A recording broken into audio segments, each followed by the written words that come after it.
पहिलं मला काय खोटा एकदा बोलू आपण पुढचा विचार. बारामतीमध्ये 2 खासदार आणि 1 डेप्युटी सीएम आहे. त्या कोल्हापूरमध्ये 2 खासदार आणि 1 मंत्री आहे. क्या बात है, क्या बात. बॅलन्स कसा साधणार? 3+3 6 झाले ना, उलट जास्त झालं. बॅलन्स कशाला? 6 डब्याची गाडी झाली आता. म्हणूनच पुणे नाशिक रस्त्याची अलाइनमेंटच बदलली. नाही 6 डबे झाले आता. 6 डबे झाल्यामुळे पुण्याचा तुम्ही विचार उलट चांगला करा, सकारात्मक करा. सगळे मिळून बघा, निवडणुका झाल्यानंतर लोकप्रतिनिधी असेल, सरकार असेल, हे सर्वांसाठी असतं. तर माझं तर मत असेल की आम्ही सगळ्यांनी एकत्र काम केलं पाहिजे. मी पुढाकार जेव्हा वाटेल तेव्हा मी 4 पावलं नाही, मी 10 पावलं पुढे जाईल. पण मला असं वाटतं की उलट त्याचा असा विचार करू की 6 लोकप्रतिनिधी आज देशाच्या राजकारणामध्ये काम करणारे, केंद्रामध्ये काम करणारे, त्यामुळे पुणे जिल्ह्यासाठी, महाराष्ट्रासाठी खूप काही चांगलं करू शकतो असं करू.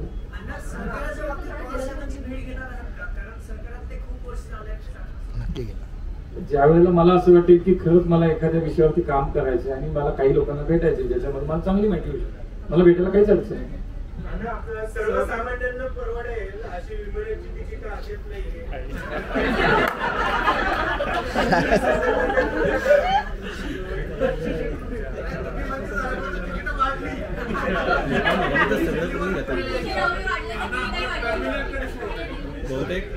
पत्रकारांना कन्सेशन नाही. आता याच्यावरती थोडस होतं, मला माहित नाही, मला थोडा वेळ त्याचे. आता मला आज नाही माहिती.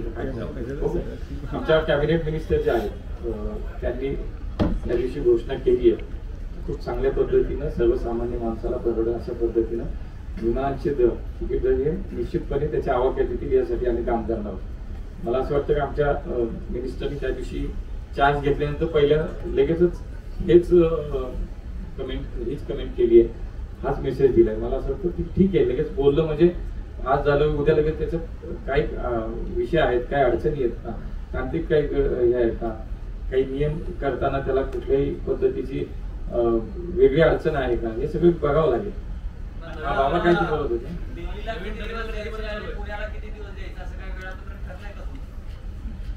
आता तरी शनिवार रविवार घरी जा म्हणताय, माहित नाही पुढच्या अधिवेशनाच्या काळात तेही बंद होणार आहे. आता काय माहिती, आता परवा तर सोमवारी परत बैठक आहे, मंगळवारी आसामला जा म्हणले. आता पुण्याकडे लक्ष द्यायला वेळ मिळेल काय त्यात तुम्हाला? पुण्याकडे लक्ष नाहीये, काय नाही, फक्त काही गडबडवाला ड्रेस पुण्यात लक्ष द्यायला वेळ मिळेल का? देशभरात लक्ष द्यायचंय तुम्हाला आता? मला पुणेकरांनी निवडून दिलंय. मला शेवटी मी देशात जरी फिरलो, काम करायला मला जरी मिळालं, तर शेवटी माझं मूळ हे आहे, ज्या पुणेकरांनी मला निवडून दिलंय त्यांच्या अपेक्षा आहेत, त्यांच्यासाठी मला 100% उपलब्ध राहिलाच पाहिजे. त्यामुळे कितीही व्यस्त असलो, कितीही देशाचं राजकारण किंवा खातं म्हणून मला प्रवास करावा लागला, सरकार म्हणून, ते पुण्याकडे कधीच दुर्लक्ष होऊ शकत नाही. मी त्याचं व्यवस्थित नियोजन सुरू केलंय. आता तरी शनिवार रविवार पुण्यात राहणारच आहे. पुढच्या काळामध्ये जसं अधिवेशनाच्या काळात थोडं कमी होईल, पण इतर वेळेत बऱ्यापैकी वेळ पुण्यात येता येईल आणि 100% कुठली तक्रार नागरिकांना नक्की राहणार.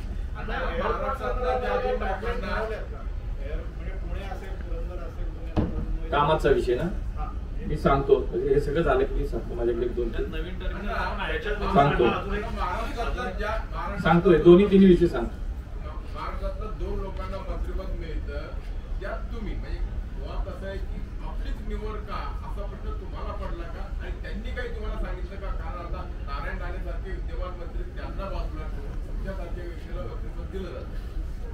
मी 30 वर्ष काढलीच नसेल, ठीक आहे, पण मलाही 100% मलाही असं वाटलंच नव्हतं की मी या वेळेला मंत्री होईल. एक खासदार म्हणून मला काम करायचं संधी मला लोकांनी दिली आहे, तेच माझ्या डोक्यात होतं. मला आता झालंय, दिली आहे संधी, दिली आहे जबाबदारी, दिली आहे. आता का दिली याच्यापेक्षाही दिली ते पूर्ण करू, आता त्याच्यात नको जायला. म्हणून मी काय असा विचार करत नाही.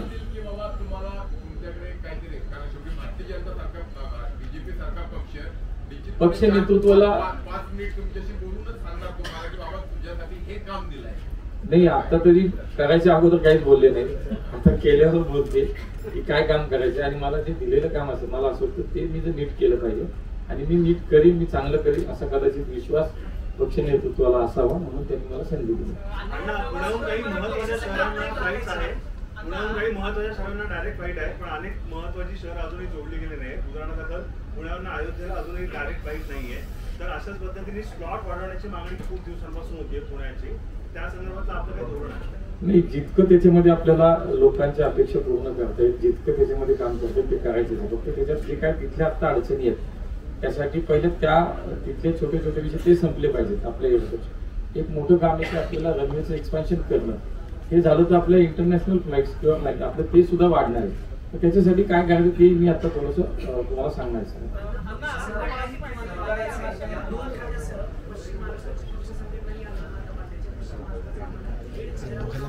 नाही, मूळ तर कार्यकर्ताच आहे, माझं पिढ कार्यकर्त्याच आहे.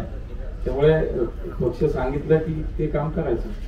उद्या म्हणाले की संघटनेचं काम करतो, संघटनेचं काम.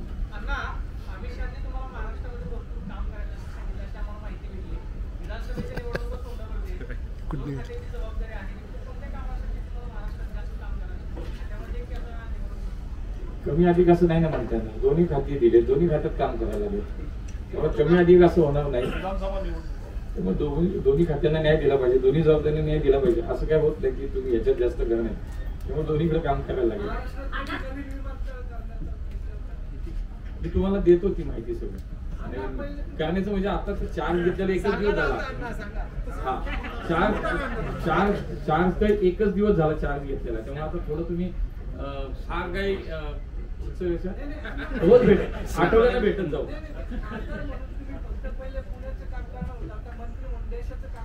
शंभर टक्के करावं लागणार आहे. तुमच्या समक्ष साक्षीनं करणार आहे, काळजी करू. पुरंदरच्या विमानतळासंदर्भात ज्या वेळेला खरं तर चार्ज घेतल्यानंतर प्रामुख्याने 3 विषय समोर आले. पुरंदर, एक नवी मुंबई आणि आपलं विमानतळ जे पुण्याचं आहे. त्या प्रत्येक ठिकाणचे विषय वेगळे होते. तर पुरंदरचा विमानतळ जो विषय होता त्याची थोडी हिस्ट्री आपल्या सगळ्यांनाच माहिती, मी काय फार बोलत जाणार नाही. 2018ला Maharashtra airport development company limited, म्हणजे ज्याला आपण MADC म्हणतो, यांनी या ठिकाणी केंद्राकडे प्रस्ताव पाठवला होता. MOCला म्हणजे आमचं जे खाते आहे त्याच्याकडे आपण मिनिस्ट्री ऑफ सिव्हिल एव्हिएशन आमच्याकडे तो प्रस्ताव त्यावेळेला 2000ला पाठवला होता. आणि त्याची साईट ज्याला आपण 1A जी सुरुवातीला साईट जी लोकेशन जे आपण ठरवलं होतं, तर ते 1A या नावानं आपण तिथं काम सुरू करायचं म्हणून वरती मंत्रालय या खात्याला आपल्या MADCने प्रस्ताव पाठवला होता. आणि तो प्रस्तावही त्यावेळेला मान्य, मला असं वाटतं युतीचं सरकार राज्यामध्ये होतं, देवेंद्रजीच्या सरकारने त्या प्रस्तावाला मंजुरी दिली होती. परंतु 2021ला सरकार बदलल्यानंतर महाराष्ट्र राज्यातील सरकार बदलून त्यांनी जागा बदलण्याचा निर्णय घेतला. स्थानिक काही इश्यूज असतील त्याच, मला आता त्याच्यात नाही जायचं का कशासाठी. आणि मला वाटतं आपणही जाणं आता कामाचा विषय आपण 5A नावाचा एक नवीन लोकेशन आयडेंटिफाय करण्यात आलं आणि त्या ठिकाणी हा सुधारित प्रस्ताव MOCला देण्यात आला, मिनिस्ट्री ऑफ सिव्हिल एव्हिएशनला आमच्या खात्यात. आणि त्यानंतर पुन्हा तर ते काही त्याच्यात पुढे काही झालं नव्हतं त्यावेळेला, काही त्याच्यात टेक्निकली अडचणी असेल की असं झालं. पण पुन्हा 2023ला सरकार बदललं आणि पुन्हा नव्यानं आलेल्या सरकारने पहिल्याच जागेचा आग्रह केला. 1Aच्या जागेचा प्रस्ताव परत पाठवला गेला. मे 2024ला MODने सुद्धा या ठिकाणी MADCला 1A साठी NOC दिली. म्हणजे MODचं सांगितलं जात होतं की मिनिस्ट्री ऑफ डिफेन्सचे अडचणी आहेत, काही आक्षेप आहेत, त्यांचे काही NOC लागतील. तर त्यावेळेला आता MODने सुद्धा मे 2024 म्हणजे 2 महिन्यापूर्वी MODने सुद्धा आता NOC दिलेली आहे. मला आत्ता सकाळी एक बातमी कळली, काल ही सगळी माहिती घेताना आमच्या खात्याचे साधारणतः जॉईंट सेक्रेटरी असतील, आमचे सेक्रेटरी असतील, त्याच्यानंतर DGCAचे काल सेक्रेटरी येऊन भेटले. म्हणजे आपली एअरपोर्ट अथॉरिटी ऑफ इंडियाचे काही प्रमुख डायरेक्टर काल येऊन भेटले. आम्ही सगळ्यांनी एकत्र या सगळ्या विषयावर चर्चा केली. मला असं वाटतं की आज सकाळी मला ही माहिती मिळते की DGCAने पुरंदरच्या एअरपोर्टला आता मान्यता दिली आहे.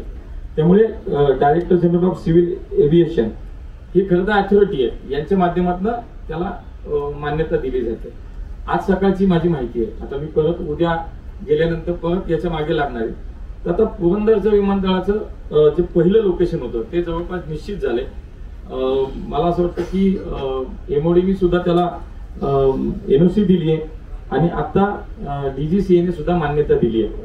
त्यामुळे पुढच्या काळात आता त्याला लँड ॲक्विजिशनसाठी राज्य सरकारच्या माध्यमातून आता पुढच्या कामाला मग आता मी म्हणाल तसं DGCA असेल किंवा एअरपोर्ट अथॉरिटी ऑफ इंडिया असेल किंवा महाराष्ट्र एअरपोर्ट डेव्हलपमेंट कंपनी असेल, या सगळ्यांना एकत्रितपणे पुढच्या काळामध्ये आता लवकरात लवकर एक बैठक घेऊन जागेवरची पाहणी करून ही प्रक्रिया वेगानं करण्याचा जो काही विषय आहे तो ॲज अ MOS म्हणून मला असं वाटतं की मी आता ते सुरू केले. मागच्या 2-3 दिवसात खूप बैठका, खूप माहिती घेणं याच्यासाठी खूप वेळ मी दिला आणि आता ते काम निश्चितपणे पुढे 100% जाईल.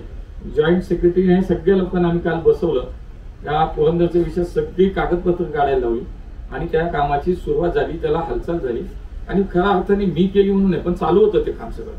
राज्य सरकार आपलं पाठपुरावा करत होतं. मधल्या काळामध्ये एकनाथ शिंदे साहेबांनी पत्रव्यवहार केला, अजितदादांनी बैठक घेतली, हे चालू होतं राज्यामध्ये सुद्धा. असं नाही की मी आज तिथे गेलो म्हणून काहीतरी वेगळंच तीर मारला, असं नाही, पण हे काम चालू होतं. आणि माननीय देवेंद्रजींशी 2-3 दिवस मी ह्या सगळ्या विषयावर चर्चाही केली की 3 विषय प्राधान्याने मला असं वाटतंय, तर ते त्यांनी मला काही त्याच्यामध्ये इनपुट्स दिले आणि म्हणून मी 2 दिवस झाले या सगळ्यावरती काम करतो. त्यामुळे पुरंदरच्या विमानतळाच्या बहुतेक मला असं वाटतं की 99% टेक्निकली काही जे काही त्याच्यामध्ये अडचणी होत्या त्या आता पूर्ण झालेल्या दिसतात, संपलेल्या दिसतात. आता विषय राहील लँड ऍक्विजिशनचा, तो राज्य सरकार तयार आहे, त्याच्यामध्ये कुठेच अडचण आहे.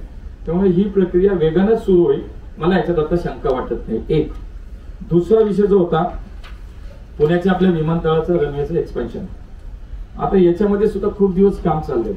पण मी काल 2 दिवस झालं त्याची माहिती खूप घेतली आणि उद्या सकाळी 11 वाजता पुणे विमानतळाचे आपले जे काही एअरपोर्ट डायरेक्टर असतील, डिव्हिजनल कमिशनरला मी त्या ठिकाणी उद्या बोलवलंय आणि उद्या बैठक सकाळी 11 वाजता याच विषयाची लावली आहे. आता याच्यामध्ये आपण जर पाहिलं तर आपल्याकडं रनवेचं एक्सपेन्शन खूप महत्वाचं आहे. खूप दिवस झालं मागे 60 लाख लोकसंख्या झाली. PCMC PMRDA जर धरलं तर आपण खूप कुठे जातो आणि ही शोकांतिका नक्कीच की इथून मागच्या सगळ्या काळामध्ये हे काम थोडंसं आपल्याकडनं प्रयत्न झाले असतील पण पूर्णत्वाला नाही गेलं. म्हणून आता आपण काय केलं की या सगळ्या याच्यामध्ये जवळपास 35 एकर जागा ही आवश्यक आहे, तरच आपल्याला D आणि E टाईपची विमानं जी आहेत ती इथून उड्डाणं घेऊ शकतील. आता फक्त C टाईपचं विमान आपल्या इथून उड्डाण करतं, ते म्हणजे काय 24 मीटर ते 36 मीटर रुंदीचं C टाईपचं. जर उद्या आपल्याला हे सगळं झालं तर आपल्या इथून D म्हणजे 36 मीटर ते 52 मीटर आणि E म्हणजे 52 मीटर ते 65 मीटर अशा टाईपची सुद्धा विमानं इथून उड्डाण घेतील. आणि त्यासाठी मग देशांतर्गत असेल किंवा आंतरराष्ट्रीय असेल आपल्याला खूप मोठ्या प्रमाणामध्ये ही उड्डाणं किंवा इथून प्रवास लोकांना करता येण्यासारखं आहे. आता यासाठी म्हणून काल एक आमच्याच मंत्रालयाच्या अधिकाऱ्यांची मी बैठकही घेतली. लवकरच MOC म्हणजे आमचं मंत्रालय असेल, MOD असेल आणि राज्य शासनाचं भूसंपादनाच्या विषयात आता आम्ही तिघांना एकत्र करणार. मी इथून उद्या बैठक घेतल्यानंतर तिन्ही जे काही अथॉरिटीज आहेत या तिघांना एकत्र माननीय मुख्यमंत्री साहेबांना भेटेल, आमच्या दोन्ही उपमुख्यमंत्र्यांना भेटणार आहे आणि या संदर्भामध्ये, कारण शेवटी भूसंपादन हे केंद्रातून होत नाही, आमच्या खात्यातून होत नाही कुठल्याच, त्याला राज्य शासनानंच भूसंपादनासाठी पैसे द्यावे लागतात. मग हे भूसंपादनाचे पैसे कसे द्यावेत, राज्य सरकारने द्यावे, खाली मग त्याचं महापालिका आहे, PMRDA, PCMC आहे, अशा लोक एकत्र येऊन काय करावं का. त्यामुळे ह्या 35 एकरचे नेमकं आपल्याला भूसंपादनाचा योग्य चांगला आणि लवकरात लवकर आपल्याला असा कुठला ऑप्शन आहे की ज्याने आपण या जमीन 35 एकर जमीन आपण ताब्यात घेऊ शकतो. त्यामुळे त्याची हालचाल 2 दिवस झालं आपण या सगळ्यात घेतोय. त्यामुळे आमचे कॅबिनेट मंत्री जे आहेत राममोहन नायडू, मी त्यांच्याशी परवा बोललो. माननीय राजनाथ सिंग साहेब काल दिल्लीत नव्हते, मी त्यांचाही पाठपुरावा करून त्यांनाही पत्र दिले की राजनाथ सिंग साहेब असतील आणि आमच्या खात्यातले आणि दोघे मंत्री आहेत, आम्ही एकत्रितपणे सगळ्या अधिकाऱ्यांसमेत भूसंपादनाच्या विषयात एकत्रित बैठक करू आणि राज्य सरकारचे प्रतिनिधी म्हणून जे कोणी त्याच्यामध्ये येतील त्यांना सोबत घेऊन लवकरात लवकर हा भूसंपादनाचा विषय संपला तर आपल्याला आपलं एअरपोर्ट जे हवंय आपल्याला अपेक्षित, आपल्या सगळ्यांची मागणी जे अपेक्षित आहे, जे शेअर वाढले, त्यामुळे त्या पद्धतीत त्या दृष्टीनं आपल्याला ते एअरपोर्ट निश्चितपणे आपलं होईल. पण त्या कामाला आता गती आली. मी तुम्हाला सांगतो आज पहिली 2-3 दिवसाची मजा ह्या सगळ्या ह्याच्यामध्ये, पण आता पुढचा सगळा काळ वेळ खूप काम करायचे. दोन्ही विषय मला असं वाटतं लवकरात लवकर आपण मार्गी लावू. तिसरं नवी मुंबईचं विमानतळ, त्याच्यातली बऱ्यापैकी माहिती आपल्याकडे, फार असं काही मला हे नाही.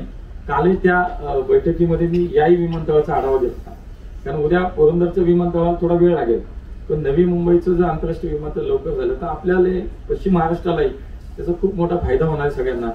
त्यामुळे काल जी काही बैठक होती त्याच्यामध्ये काही गोष्टीच्या पुढे आल्या. तर हे PPP मॉडेलवरती होणारं विमानतळ जुलै 2007 ला केंद्र सरकारची त्याला मान्यता मिळाली आणि इतकं मोठं की एका वर्षात जवळपास 2 कोटी प्रवासी प्रवास करतील इतकी क्षमता असलेले हे विमानतळ आहे.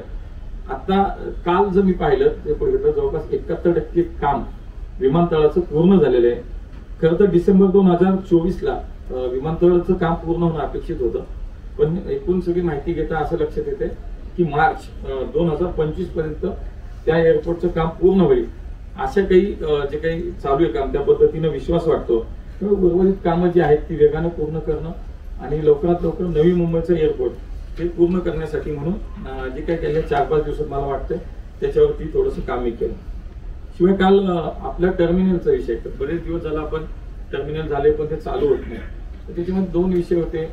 एका विषयाची गोष्ट झाली, दुसरा विषय खूप महत्वाचा होता जो CISF म्हणजे जो फोर्स आहे security force, central industrial security force, हे जे मनुष्यबळ आपल्याला लागत होतं ते काही आपल्याला अजून मिळत नाहीये आणि म्हणून आपलं टर्मिनल पूर्ण होणे चालू होत नव्हतं. म्हणून काल माननीय अमित भाईंची मी भेट घेतली, यासाठीच घेतली आणि त्यांना मी पत्रही दिलं की लवकरात लवकर आम्हाला जर मनुष्यबळ दिलं, केवळ आणि केवळ त्याच्यासाठी आता हे थांबलेलं आहे.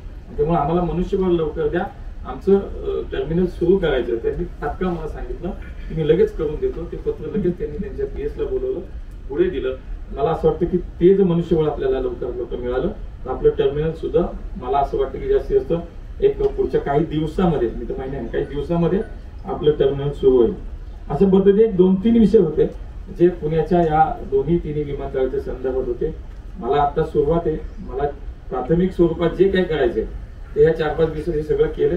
आता खऱ्या अर्थानं ते त्याचा पाठपुरावा करणं, ते काम पूर्ण करून घेणं. पुरंदरचं विमानतळ आहे, आमच्या विमानतळाचं रनवेचं एक्सपेन्शन आहे, नवी मुंबईचं विमानतळ पूर्ण करणं असेल. शिवाय राज्यातल्या अनेक जिल्ह्यांमध्ये या विमानतळाची त्याची मी माहिती मागवली आहे. ठीक आहे, मला काल घाईत होतं त्यामुळे मिळालं नाही, पण राज्यातल्या वेगवेगळ्या जिल्ह्यांमधली जी विमानतळांची मागणी आहे, काही काम सुरू झालेत, काही कामाचे प्रस्ताव आहेत, अशी सुद्धा सगळी माहिती गोळा करतोय. आणि आपल्या राज्यातल्या सुद्धा या विमान सेवा त्या एकमेकाच्या सगळ्या आपल्या जिल्ह्यांना आंतर जिल्ह्यांना जोडणाऱ्या असतील किंवा काही ठिकाणी आपल्याला चांगली सेवा अजून चांगल्या पद्धतीने देतात, याच्यावरती सुद्धा पुढच्या काळामध्ये निश्चितपणे काम करता येईल. मला असं वाटतं की सुरुवातीच्या काळामध्ये जे काही विचार होते मला वाटतं की